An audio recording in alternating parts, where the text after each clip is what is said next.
Γεια σας και καλώς ήρθατε στο euronews. Εικόνες εξαθλίωσης έρχονται καθημερινά από τη λωρίδα της Γάζας. Μια νέα ανθρωπιστική κρίση εξελίσσεται εκεί, με 1 εκατομμύριο ανθρώπους να έχουν μετατοπιστεί, αλλά χωρίς να έχουν βρει όλοι ένα ασφαλές καταφύγιο. Για τις συνθήκες κάτω από τις οποίες ζουν οι Παλαιστίνοι, αλλά και μέλη ανθρωπιστικών οργανώσεων αυτή τη στιγμή στη λωρίδα της Γάζας, μιλήσαμε με τη Μάρτα Λορένζο, της υπηρεσίας αρρωγής για τους Παλαιστίνιους πρόσφυγες. Thank you for joining us here in Euronews. What is the humanitarian situation in Gaza? You're in Brussels now, but you have been living for years in Jordan and you have colleagues there on the field. Do you hear from them? Yes, we do, and what we hear is terrifying. The situation is very, very difficult. We are seeing a massive displacement of people in an unprecedented manner. We have to think that there are now over 600,000 people sheltering in our schools and other facilities of UNRWA. UNRWA is the United Nations for Palestine refugees in the Near East. We were prepared to host no more than 150,000 people, and now we are at 600,000. So that gives you the scale. Of course, displacement is larger than that. There are over 1 million people displaced in the Gaza Strip, both north and south. Under which conditions people live right now in Gaza Strip? Can you give us a picture, please? Extreme conditions, not just because they are lacking the basic food and water and hygienic conditions, but also because they are very afraid. So you see our shelters filled with women, children, elderly people, men, all very, very scared. They came with nothing, literally nothing, because they had no time to flee. And they don't know for how long they are going to be there. Now, just to give you an idea, the average liters of water per person is 3 liters for absolutely everything: cooking, drinking, and hygiene. We have some shelters in which people do not have more than 1 liter of water per day, way below international standards. They only have 1 meal per day, and the meal is usually a piece of bread. So it is very, very difficult, and perhaps the most challenging part for us as humanitarian actors is that we are running out of fuel. Fuel is a critical commodity for us now, because without fuel we cannot operate water pumps. Therefore, we cannot bring clean water to people. We cannot operate the desalination plants, and we will not be able to move water because we will not have fuel for our trucks. Fuel is also very important for hospitals. Fuel is also very important for bakeries to function. So you might have wheat, but if you don't have electricity and water, you will not be able to produce bread. Israel argues, though, that they're not letting fuel going into Gaza because they're afraid that Hamas is going to use them. Do you have any guarantees that this will not happen? Can you give these guarantees? We are a UN organization. We are guided by humanitarian principles, and we ensure that aid goes for its intended purposes. So it means that we directly deliver aid to beneficiaries. There is we can provide guarantees that if fuel is allowed into the Gaza Strip, it will be used to provide humanitarian aid to people in need. And are there any safety guarantees for your colleagues operating there? Where do they live now and under which conditions? Very difficult conditions. Before the crisis started, we had 13,000 employees. We are by far the largest humanitarian actor in the Gaza Strip. We are talking about teachers, doctors, nurses, psychologists, just name it. We were providing direct basic services to the population, Palestinian refugees. Where are they now? Many of them displaced.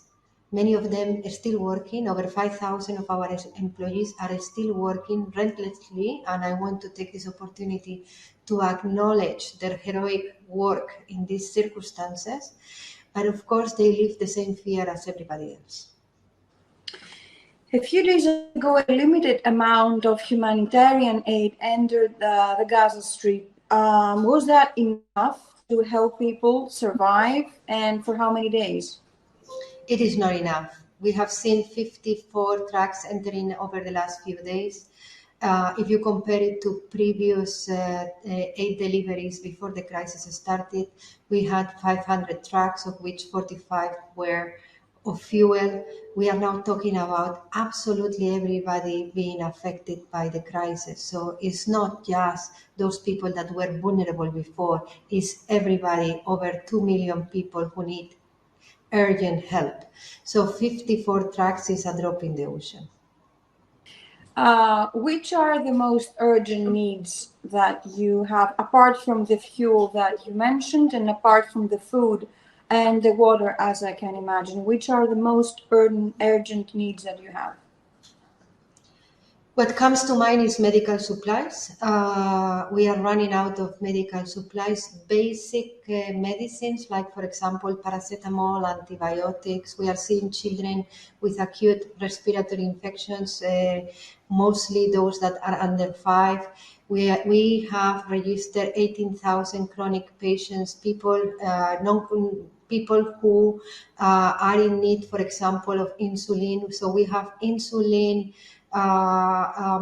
stocks for just one more week, and after that we will run out of insulin. So just 1 week and then you run out. That was my next question. For how long do you have medical supplies? I gave the example of the insulin that changes, but we will not have medical supplies for a very long time. We are talking about days in some cases, weeks in some others. I heard a colleague of yours doing an appeal for a humanitarian ceasefire. What would that mean? And do you think that this could be possible right now? We must make it possible, because as a humanitarian agency, we will not be able to deliver aid if we are not able to move safely in the Gaza Strip. We have to remember that 35 of our colleagues have already been killed in different circumstances, but they have already been killed, and it's extremely dangerous, and it is not safe to move across the Gaza Strip. So we need humanitarian corridors. We need the violence to end, to be able to deliver aid.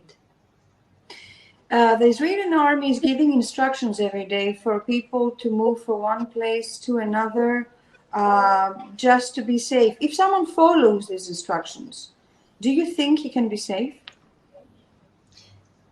Nowhere is safe in Gaza, and in fact we have been witnessing hits both in the south and in the north and in the middle area, including in our installations. It is very difficult for people to take the right decision. What is the right decision? To stay, to go?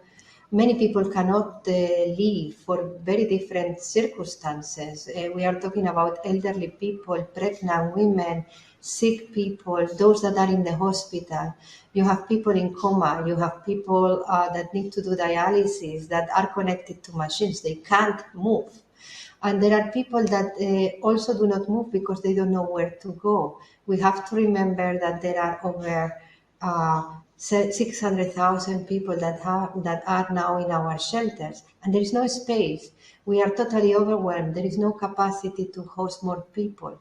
In fact, many are already sleeping outdoors. So there is no capacity in the south to continue absorbing additional people. And can you calculate more or less how many people, how many Palestinians are still living in Gaza? Because, as you said, some of them cannot leave for various reasons.